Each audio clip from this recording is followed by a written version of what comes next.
Hello!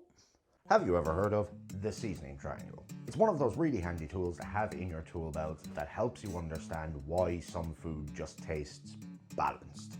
Think of it like a chef's spirit level. Saying that, I do know a chef that carried around a spirit level to check if his dessert tables were level.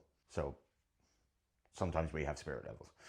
The triangle is basically the balance of salt, acid, and fat in your food. Think of it like 3 points that keep everything in check. For instance, if something's too salty, you can add a splash of acid, so something like lemon juice. This can calm everything down. If it's a little bit too sharp, fat can round that out. Now, this is in no way a new thing. It's just a way of framing centuries of food experiment and knowledge into one place. Humans across the world have instinctively been balancing fat, acid, and salt forever. From an Italian tomato sauce to an Asian stir fry to a French vinaigrette, the triangle just gives us a really neat way of explaining and understanding.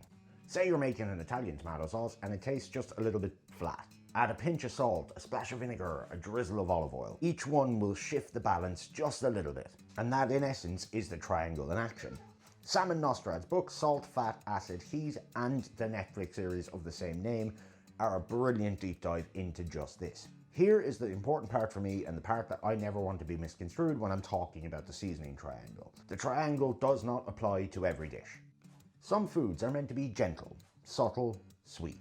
I'm only saying this because I have seen people over-rely on the triangle a little bit too much and assume that it's a fix-all for every situation. That's why I'm saying it's a handy tool to have in your tool belt, but it's not a law that you need to follow the whole time. But next time you're cooking, if something feels a bit off, think about the salt, acid, and fat balance. Which part is missing in your dish?